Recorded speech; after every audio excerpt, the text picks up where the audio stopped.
sesuatu yang kita bawa. Amin. Kalau kita diberkati oleh Pak Gembala, biasanya setelah selesai khotbah, kan biasanya terimalah berkat Tuhan. Apa yang kita, respon kita? Amin. Hanya amin saja, kan gitu kan? Tapi harusnya saudaraku, saya bilang ini satu rahasia. Ketika kita dinyatakan terimalah berkat Tuhan, kita harus menyambutnya. Aku terima berkat Tuhan. Amin. Kalau dibilang Tuhan memberkatimu, kita harus menjawab, aku diberkati. Tuhan menghadapkan wajahnya kepadamu, katakan Tuhan menghadapkan wajahnya kepadaku. Amin. Ini penting, sehingga ketika kita selesai beribadah, kita benar-benar mengalami kasih Tuhan itu, mengalami berkat Tuhan itu. Kalau dikatakan Tuhan memberkati suami, jawab, Tuhan memberkati saya sebagai suami. Jadi tidak salah kalau kita amin, Tuhan memberkati saya sebagai suami, amin. Amin. Supaya apa? Kita tidak sia-sia beribadah. Sambut firman Tuhan, sambutlah berkat itu. Itu berkat tanpa syarat. Tuhan menghadapkan wajahnya kepadamu. Kita harus menyambutnya, Tuhan menghadapkan wajahnya kepadaku. Ini sesuatu yang luar biasa setiap kali kita beribadah.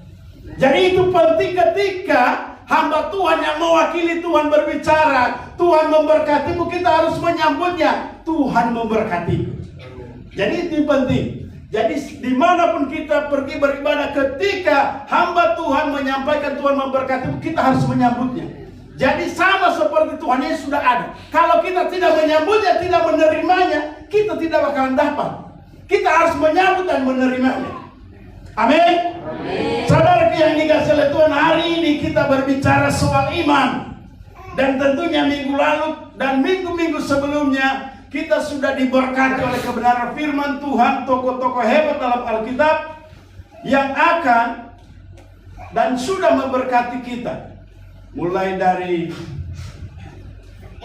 Habel dan Henok minggu kemarin terakhir itu sangat luar biasa. Iman-iman tokoh-tokoh dalam Alkitab. Hari ini kita coba melihat sesuatu iman yang hebat luar biasa dari seorang Nuh. Mari kita baca Alkitab kita dari kitab Ibrani pasal yang ke-11, kita baca ayat yang ke-7. Ya, kalau sudah ketemu dengan ayat katakan aman. Ya, belum aman itu saudara. Mari buka bersama-sama kitab Ibrani pasal yang ke-11. Kita baca ayat yang ke-7. Kalau sudah ketemu katakan aman. Aman. Kalau sudah aman berarti fokus ke dalam Alkitab. 3, 2 ya. Karena iman maka Nuh dengan petunjuk Allah tentang sesuatu yang belum kelihatan, dengan taat mempersiapkan batu untuk menyelamatkan keluarganya. Dan karena iman ia menghukum dunia, dan ia ditentukan untuk menerima kebenaran sesuai dengan iman. Nah, ini luar biasa saudara. Saya lihat ini Nuh orang yang hebat, orang yang luar biasa. Imannya di atas rata-rata. Amin. Mengapa di atas rata-rata? Orang sezamannya, hidup di zamannya itu penuh dengan kebejatan, penuh dengan kesalahan. Tapi dia berbeda. Dia mau coba hidup yang berbeda daripada yang lain. Kalau demikian kita pun sebagai suami, jadilah suami yang berbeda daripada suami yang lain. Amin. Kalau menjadi istri, jadilah istri yang berbeda daripada istri yang lain. Ini yang penting, besar suara ibu-ibu kalau udah diceritakan ibu-ibu. Kalau demikian anak-anak gadis, jadilah anak gadis yang berbeda daripada anak gadis yang lain. Kamu punya iman di atas rata-rata. Sama dengan laki-laki, imanmu harus di atas rata-rata. Pemuda sezamanmu, supaya hidupmu berbeda. Saya coba perhatikan dari kehidupan Nuh ini adalah kehidupan yang berbeda. Saat orang lain hidupnya di dalam kebejatan, di dalam dosa, tapi dia memilih hidup benar di hadapan Tuhan. Dia tidak mau mencemarkan hidupnya. Coba perhatikan dari pasal yang ke-5 kitab Kejadian. Kita coba kembali dulu di Perjanjian Lama. Kalau kita perhatikan pasal 5 ini soal keturunan Nuh. Luar biasa, soal keturunan Nuh ini usianya itu besar-besar saudaraku. Sampai 900-an tahun. Wah hebat sekali, usia 900 tahun, hampir 1000 tahun. Kalau demikian ini kehidupan orang benar, kita melihat dari keturunannya Set, Enos, Yared, itu salah sampai di situ, Kenan juga, dan juga sampai Henok, Lamek, bahkan nanti sampai kepada Nuh. Ini usianya saudaraku luar biasa, 900-an tahun. Bayangkan ini kehidupan ini, usianya 900 tahun. Tapi coba perhatikan di pasal yang ke-6. Pasal yang ke-6 itu membawa kita bahwa usia yang 900 tahun, oleh karena kejahatan manusia, maka usianya itu diperpendek, saudara. Dari 900 turun drastis, 120 itu pun udah anugerah besar. Tapi udah terlalu tinggi itu, Tuhan turunkan lagi. 70 sampai 80 saja udah cukup. Tidak, kita lah yang mengalami akibat daripada kejahatan manusia saat itu. Oleh karena kejahatan manusia makin bertambah, makin banyak, sehingga usia manusia diperpendek oleh Tuhan. Tapi nanti usia ini diperpanjang kembali oleh Tuhan saat kerajaan 1000 tahun. Nanti kita akan menikmati itu. Tapi hari ini itulah akibat daripada kesalahan mereka. Kita umurnya diperpendek, saudara. Ternyata orang benar usianya diperpanjang, saudara. Amin. Kalau demikian, saudaraku, pernah saya katakan sama Tuhan, kalau aku hidup lebih lama tapi tidak mau mempermuliakan nama Tuhan atau menyakiti hati Tuhan, lebih bagus aku cepat-cepat mati daripada hidup lama menambah sakit hati Tuhan, menambah dosa. Lebih bagus cepat-cepat mati. Ini kadang-kala kalau kita minta-minta sesuatu, ada sesuatu yang Tuhan mau tunjukkan bagi kita. Daripada mau hidup lama tapi menyakiti hati Tuhan, hidup dalam dosa terus, lebih bagus minta cepat mati supaya jangan nambah dosanya. Jadi saudaraku, ini yang saya katakan tadi, aku mau Tuhan berbeda daripada, anggaplah setara dengan saya atau sesama dengan saya sebagai suami. Aku mau hidup berbeda daripada mereka. Sekalipun keadaan tidak masuk akal, sekalipun kondisinya hidup seperti kondisi orang yang tidak mempermuliakan nama Allah, tapi aku mau hidup berbeda. Termasuk anak-anak asrama atau jemaat kita, pemuda-pemudi, coba hidup berbeda daripada yang lain. Tuhan akan buktikan bahwa dia ada bersama. Saya sudah menyaksikan kalau hidup kita berbeda daripada yang lain, Tuhan buat sesuatu yang spesial bagi kita. Mengapa kita coba perhatikan kehidupan Nuh adalah kehidupan yang benar-benar dia mau mencari Tuhan, taat kepada Tuhan. Imannya di atas rata-rata, imannya di atas standar orang. Saya bilang kalau kita memiliki iman di atas rata-rata atau berbeda daripada orang-orang sekitar kita atau sejaman kita, saya percaya ada pekerjaan Tuhan yang Tuhan percayakan lebih hebat bagi kita. Saudaraku yang dikasihi oleh Tuhan, kalau kita perhatikan di pasal yang ke-7, Tuhan mau menghukum dunia ini, bumi ini dengan air bah. Tapi coba diperhatikan bahwa tidak pernah ada hujan. Mulai dari Kejadian sampai pasal yang ke-7 belum pernah ada hujan. Tapi Tuhan mau menyatakan, aku mau membasmi bumi ini, dunia ini dengan air bah. Tidak masuk di akal manusia biasa. Mana mungkin ada air bah, mana mungkin ada banjir, sementara belum pernah ada hujan. Itulah sebabnya Nuh ini memiliki kepercayaan yang hebat. Sekalipun tidak masuk di akal manusia, tidak masuk di logika manusia, kok ada banjir, belum pernah ada hujan. Tapi lihat, coba perhatikan imannya, dia beriman kepada Allah melebihi daripada iman manusia sejamannya, apalagi kejahatan makin merajalela. Itulah sebabnya di pasal yang ke-6 katakan, ketika manusia itu mulai bertambah banyak jumlahnya di muka bumi, dan bagi mereka lahir anak-anak perempuan dan segalanya. Ayat kedua, maka anak-anak Allah melihat bahwa anak-anak perempuan manusia itu cantik-cantik, lalu mereka mengambil istri dari antara perempuan-perempuan itu, siapa saja yang disukai mereka.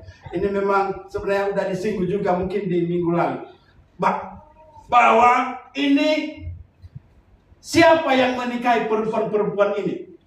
Ya, saya pernah berada di STT Tiberias, memang mau diterbitkan jurnal dengan catatan bahwa bisa menikahi malaikat yang jatuh dengan perempuan manusia. dan saya menolaknya. Ya, termasuk salah satu dosen kita juga sepakat hari itu. Tapi saya bilang enggak. Kalau kita berani mau menyatakan malaikat Tuhan bisa berani menikah dengan manusia, maka itu kita bisa dikategorikan sesat. Tapi aku tidak mau. Saya bersikeras menolak itu. Tidak bolehlah. Masa malaikat yang jatuh bisa menikahi manusia. Jadi mereka bilang di kitab Henok ada, itu boleh. Saya bilang kita hanya menerima yang sudah tercatat di dalam Alkitab. Sehingga saudaraku memang tidak mudah untuk menolak itu. Apalagi saya tahu mereka orang-orang hebat. Sudah sudah dibicarakan. Tinggal saya. Dan mungkin teman kita, mungkin saudara-saudara tahu teman kita. Dia sepakat. Biar diterbitkan. Saya bilang jangan bikin rame dunia pendidikan. Karena saya ada di situ, saya katakan gak boleh. Tidak boleh, karena soal kerajaan sorga itu sebenarnya keadaan manusia nanti di akhir zaman tidak ada kawin mengawinkan. Di dalam kitab Injil itu dikatakan. Sehingga saudaraku banyak orang tidak senang kepada saya juga saat itu. Mengapa saya menolak? Tidak boleh. Mereka menyatakan boleh menikah dengan manusia. Saya bilang enggak. Ya, sekalipun saya dikepecat atau dikeluarkan dengan masalah bagi saya. Tapi jangan sampai kebenaran itu terungkap. Dicetak, kalau udah dicetak kan minimal saya ada namanya di situ. Wah, susah, lebih bagus pecat kalau pecat. Tapi saya tidak setuju. Saya tidak menerima. Jadi saudaraku bahwa memang kebenaran memang ada resiko, tetapi kita harus tanggung. Kalau memang hal itu Tuhan percayakan, akhirnya batal. Tidak jadi dicetak jurnalnya, saudara. Ya. Sekalipun saya dianggap mungkin sesat atau apa, saya bilang sebenarnya bukan saya yang sesat, tapi pemahaman yang sesat, pemahaman teman-teman. Ya, jadi saudaraku yang dikasih oleh Tuhan, ketika keadaan zaman saat itu ada pernikahan campur ini sebenarnya antara orang-orang kudus keturunan Set yang dari atas tadi, keturunan orang benar, menikah campur dengan keturunan-keturunan wanita-wanita atau perempuan-perempuan yang tidak benar. Itu yang dimaksud ayat ini, bukan malaikat yang jatuh dengan manusia, tidak. Ya, ayat ini membuktikan bahwa menikah seperti manusia biasa, sehingga mereka memiliki keturunan menjadi perempuan-perempuan atau orang-orang yang gagah perkasa besar-besar. Kalau setan sama manusia menikah gak bakalan menghasilkan sesuatu itu. Gak mungkin kan gitu kan? Saya kasih tahu itu bahwa tidak mungkin ada anaknya. Kalau setan menikah dengan manusia, tak mungkin ada anaknya. Ini terbukti orang-orang ini memiliki keturunan.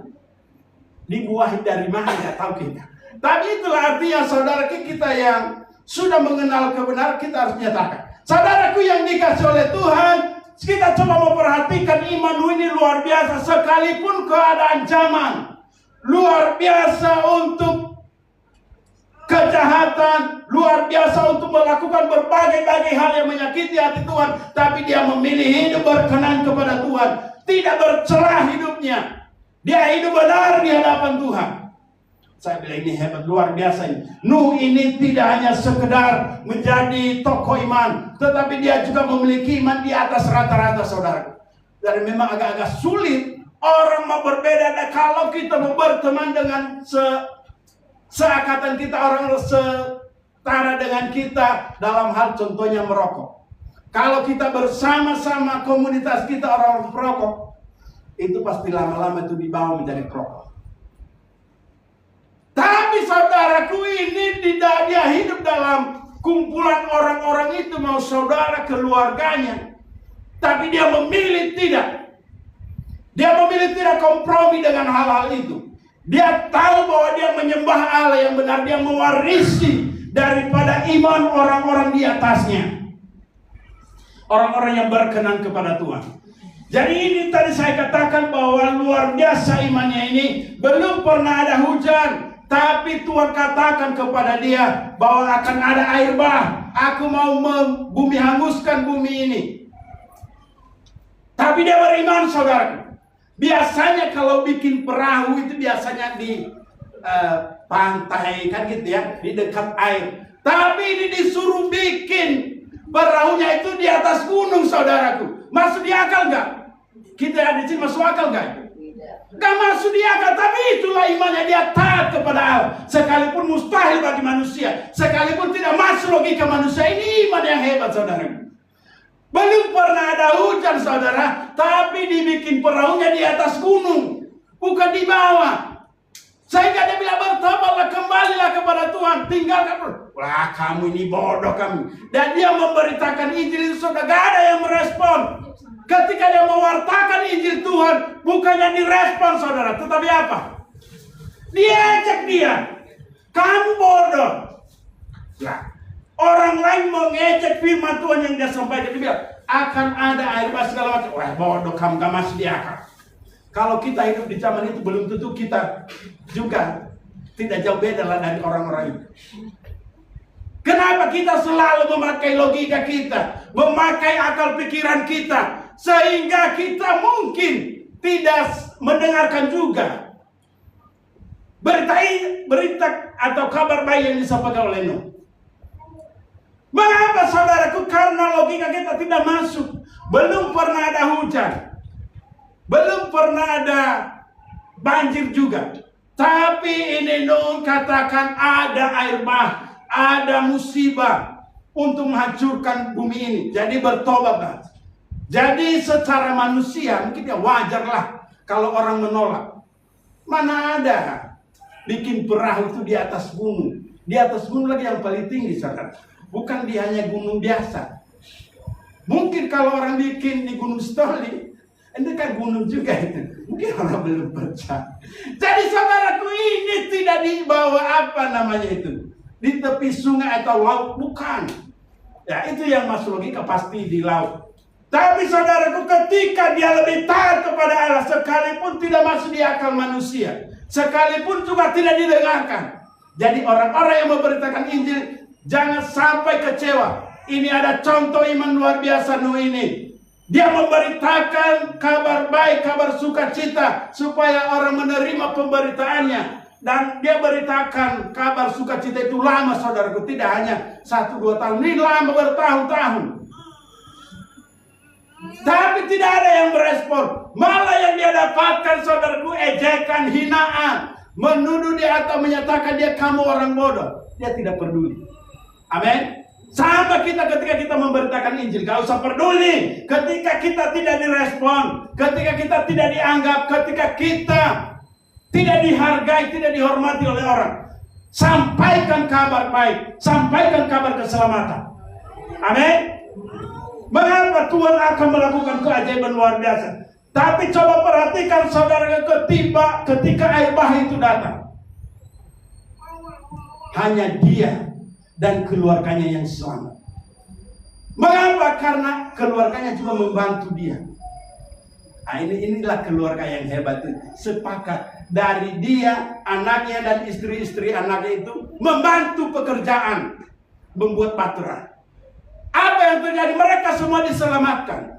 Kalau demikian, saudaraku, itu juga pentingnya kita bersama membangun atau bersama-sama mengerjakan apa yang Tuhan perintahkan. Kalau Tuhan perintahkan untuk membuat batra, kalau kita juga secara dalam keluarga tidak merespon atau tidak mendukungnya, bisa juga kita kena musibah. Tapi apa yang terjadi dalam kehidupan Nuh ini, anak-anaknya Sem, Ham dan Yafet itu dan juga istrinya membantu sehingga mereka selamat, saudara. Mengapa? Mendukung pekerjaan ayahnya atau perintah yang dari Allah itu. Ini sama aja dalam sebuah yang kita kerja ketika Allah atau Tuhan menyuruh kita membuat itu. Kalau ada kerjasama itu pasti terlaksana, sekalipun tidak langsung tiba. Jadi ada proses yang harus dikerjakan. Kalau demikian, saudaraku yang dikasih oleh Tuhan, mari kita buat atau tingkatkan iman kita lebih dari apapun. Supaya apa? Supaya pekerjaan Tuhan yang dipercayakan kepada kita itu bisa terlaksana. Saudaraku, saya coba melihat bahwa iman yang seperti Nuh ini agak-agak sulit ditemukan zaman sekarang ini. Tapi saya berkata, kalau di gereja Kimi itu gampang ditemukan orang-orang yang beriman seperti ini. Amin. Amin. Harus ditemukan di gereja ini ada orang-orang yang beriman, yang hidupnya tidak kompromi dengan dosa, tapi hidup benar di hadapan Tuhan sekalipun ada risiko, sekalipun ada hal-hal yang mungkin ditanggung. Tetapi ketika kita lebih memilih kepada Allah, ketika kita lebih memilih tunduk kepada Tuhan, aku percaya bahwa keajaiban Tuhan akan terjadi atas hidup kita. Saudaraku yang dikasihi oleh Tuhan, saya coba memperhatikan kehidupan Nuh ini. Dia kehidupan yang luar biasa berbeda. Dia imannya hidup di atas rata-rata. Imannya di luar logika manusia, di luar jangkauan pengetahuan manusia. Tapi itu imannya sampai kepada tingkat itu. Yang lain juga itu punya iman juga. Tapi Nuh memang dia spesial di mata Tuhan. Tapi coba perhatikan saudaraku, ini bukan kekuatannya. Tapi dikatakan, coba diperhatikan dalam Kejadian 6 ayat 8. Ini yang penting. Oleh karena hidupnya berkenan kepada Tuhan, hidupnya benar di hadapan Tuhan. Tetapi ayat 8 katakan apa? Tetapi Nuh mendapat kasih karunia di mata Tuhan.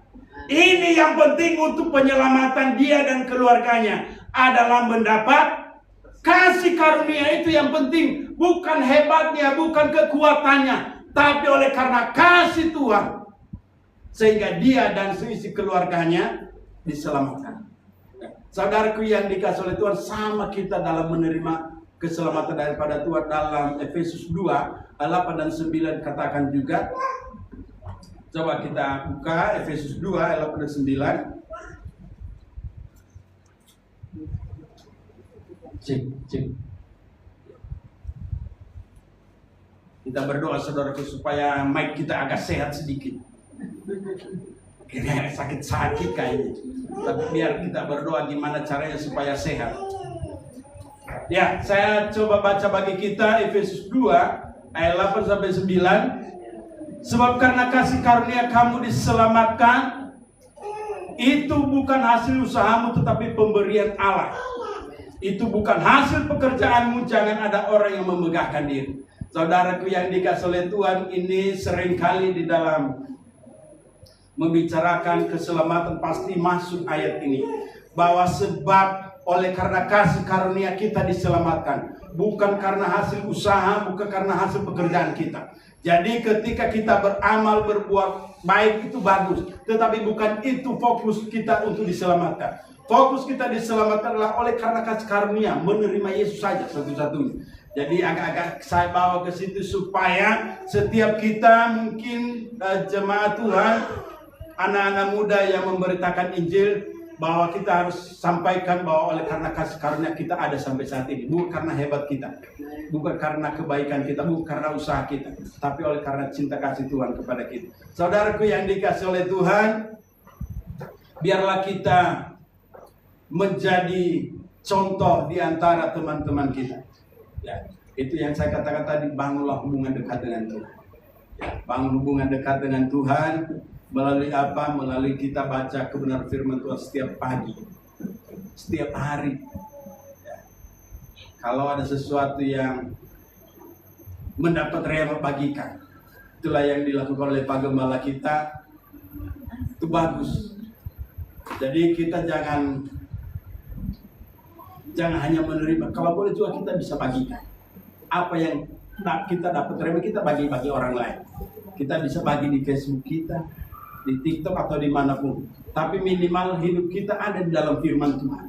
Ya, sejauh mana iman kita ya seperti itu aja dulu, ngikuti aja. Yang penting jangan sampai kita tidak hidup dalam kebenaran firman Tuhan. Jangan sampai juga berlalu hari ini aja dapat sesuatu yang kita bawa kepada Tuhan. Saudaraku yang dikasihi oleh Tuhan, biarlah hidup kita menjadi kehidupan yang diberkati oleh Tuhan. Kalau demikian, mari kita miliki iman seperti yang dimiliki oleh Nuh, bahwa imannya di atas rata-rata. Yang mustahil bagi manusia, tidak ada yang mustahil bagi Bapak Ibu Saudara yang dikasihi oleh Tuhan.